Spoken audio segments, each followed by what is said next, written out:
नमस्कार दोस्तों। हिंदू धर्म में एकादशी का विशेष महत्व है। हर मास के कृष्ण और शुक्ल पक्ष की एकादशी को व्रत रखा जाता है। ऐसे ही भाद्रपद के कृष्ण पक्ष की एकादशी को अजा एकादशी के नाम से जाना जाता है।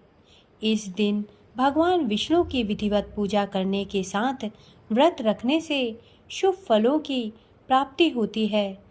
इसके साथ ही धन धान्य की बढ़ोतरी के साथ ही अश्वमेध यज्ञ के बराबर शुभ फलों की प्राप्ति होती है।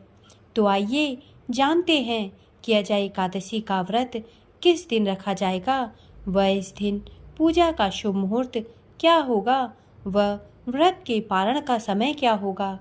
इसी के साथ ही पूजा विधि तथा अजा एकादशी की व्रत की कथा के बारे में भी मैं आपको जानकारी दूंगी।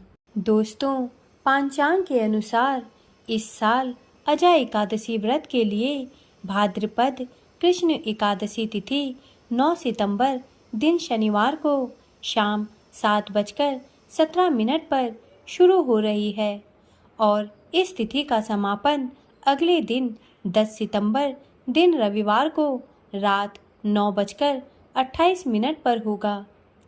उदया तिथि के आधार पर अजा एकादशी का व्रत 10 सितंबर दिन रविवार को रखा जाएगा। इस दिन भगवान विष्णु की विधि पूर्वक पूजा की जाएगी और अजा एकादशी की व्रत कथा सुनी जाएगी। अजा एकादशी व्रत की पूजा का शुभ मुहूर्त सुबह 7:37 से प्रारंभ है। जो लोग इस दिन व्रत रखेंगे वे सुबह 7:37 से लेकर दोपहर 12:18 के बीच कभी भी अजा एकादशी की पूजा कर सकते हैं। इस समय में लाभ उन्नति मुहूर्त सुबह 9:11 से सुबह 10:44 तक है और अमृत सर्वोत्तम मुहूर्त सुबह 10:44 से दोपहर 12:18 तक है। दोस्तों, इस वर्ष अजा एकादशी के दिन 2 शुभ योग रवि पुष्य योग और सर्वार्थ सिद्धि योग बन रहे हैं। रवि पुष्य योग शाम 5:06 से बन रहा है, जो अगले दिन सुबह 6:04 तक है।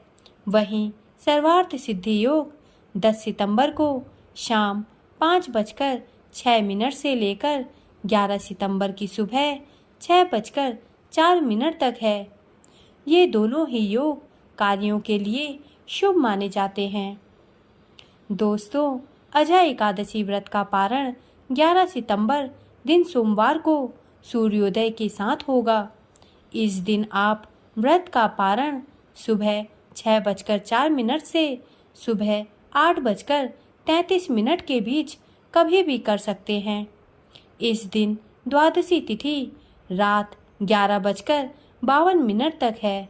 अजा एकादशी व्रत की पूजन विधि इस प्रकार है। अजा एकादशी व्रत करने वाले दशमी तिथि की रात्रि से ही व्रत के नियमों का पालन करें। दशमी के दिन सूर्यास्त के बाद भोजन ग्रहण न करें तथा रात्रि में भगवान विष्णु का ध्यान करते हुए सोएं। अजा एकादशी व्रत के दिन सुबह जल्दी उठकर स्नान आदि से निवृत्त होने के बाद साफ स्वच्छ वस्त्र धारण करें तथा श्री हरि विष्णु का ध्यान करते हुए व्रत का संकल्प लें। फिर घर के मंदिर में एक चौकी पर लाल कपड़ा बिछाएं और भगवान विष्णु की प्रतिमा स्थापित करें। इसके बाद एक लोटे में गंगा जल लेकर उसमें तिल, रोली और अक्षत मिलाएं। अब इस लोटे से जल की कुछ बूंदें लेकर चारों ओर छिड़कें। फिर इसी लोटे से घट की स्थापना करें। इसके बाद भगवान विष्णु को धूप दीप दिखाकर उन्हें पुष्प अर्पित करें। इसके बाद अजा एकादशी व्रत की कथा सुनें अथवा पढ़ें।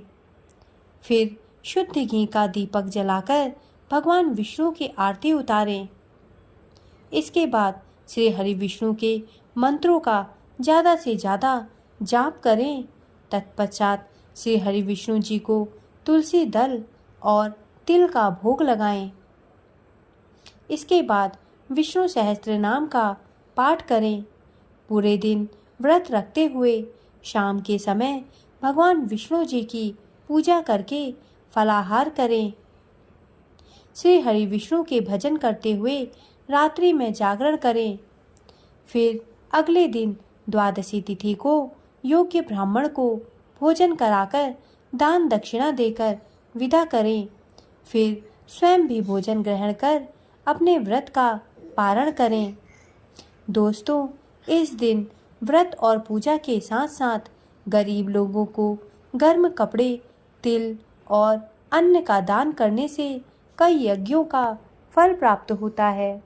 दोस्तों, अजा एकादशी व्रत के दिन कुछ उपाय करने से मनोवांछित फल की प्राप्ति होती है तथा घर में ऊर्जा का संचार होता है व उन्नति होती है। दोस्तों, पीपल के पेड़ को देवताओं का निवास स्थान माना जाता है। ऐसे में भगवान विष्णु की कृपा प्राप्त करने के लिए अजा एकादशी के दिन पीपल के पेड़ के नीचे घी का दीपक जरूर जलाएं। घर के नकारात्मक ऊर्जा वाले क्षेत्र जैसे कि कूड़ादान और नाली के पास अजा एकादशी के दिन दीपक प्रज्वलित करें। इससे सकारात्मक ऊर्जा का संचार होगा और घर की उन्नति होगी। अजा एकादशी के दिन भगवान विष्णु का दक्षिणवर्ती शंख द्वारा गाय के दूध से अभिषेक करना शुभ माना गया है। ऐसा करने से मनोवांछित फल की प्राप्ति होती है। अजा एकादशी व्रत कथा इस प्रकार है। पौराणिक कथा के अनुसार एक बार कुंती पुत्र युधिष्ठिर ने भगवान श्री कृष्ण से कहा कि हे भगवान, भाद्रपद कृष्ण एकादशी का क्या नाम है? व्रत करने की विधि तथा इसका महात्म्य कृपा करके हमें बताइए। मधुसूदन कहने लगे कि इस एकादशी का नाम अजा एकादशी है। यह सब प्रकार के समस्त पापों का नाश करने वाली है। जो मनुष्य इस दिन भगवान ऋषिकेश की पूजा करता है उसको वैकुंठ की प्राप्ति अवश्य होती है। अब आप इसकी कथा सुनिए। प्राचीन काल में हरिश्चंद्र नामक एक चक्रवर्ती राजा राज्य करता था। उसने किसी कर्म के वशीभूत होकर अपना सारा राज्य व धन त्याग दिया, साथ ही अपनी स्त्री, पुत्र तथा स्वयं को भी बेच दिया। वह राजा चांडाल का दास बनकर सत्य को धारण करता हुआ मृतकों का वस्त्र ग्रहण करता रहा, मगर किसी प्रकार से सत्य से विचलित नहीं हुआ। कई बार राजा चिंता के समुद्र में डूबकर अपने मन में विचार करने लगता कि मैं कहाँ जाऊं, क्या करूं जिससे मेरा उद्धार हो। इस प्रकार राजा को कई वर्ष बीत गए। एक दिन राजा इसी चिंता में बैठा हुआ था कि गौतम ऋषि आ गए।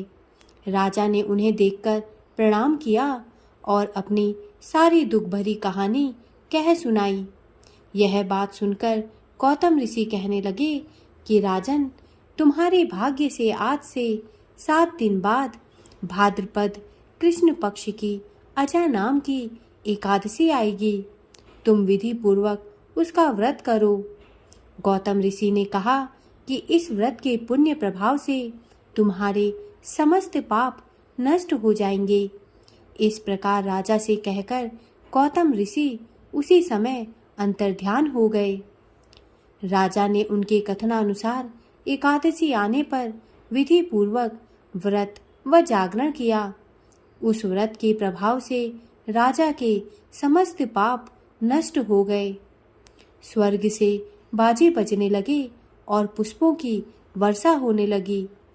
उसने अपने मृतक पुत्र को जीवित और अपनी स्त्री को वस्त्र तथा आभूषणों से युक्त देखा। व्रत के प्रभाव से राजा को पुनः राज्य मिल गया। अंत में वह अपने परिवार सहित स्वर्ग को चला गया। हे राजन, यह सब अजा एकादशी के प्रभाव से ही हुआ। अतः जो मनुष्य यत्न के साथ विधि पूर्वक इस व्रत को करते हुए रात्रि जागरण करते हैं, उनके समस्त पाप नष्ट होकर अंत में वे स्वर्गलोक को प्राप्त होते हैं। इस एकादशी की कथा के श्रवण मात्र से अश्वमेध यज्ञ का फल प्राप्त होता है। दोस्तों, मेरे द्वारा दी गई जानकारी यदि आपको अच्छी लगी हो तो कृपया मेरे चैनल को सब्सक्राइब करें तथा मेरे वीडियोस को लाइक करें। धन्यवाद।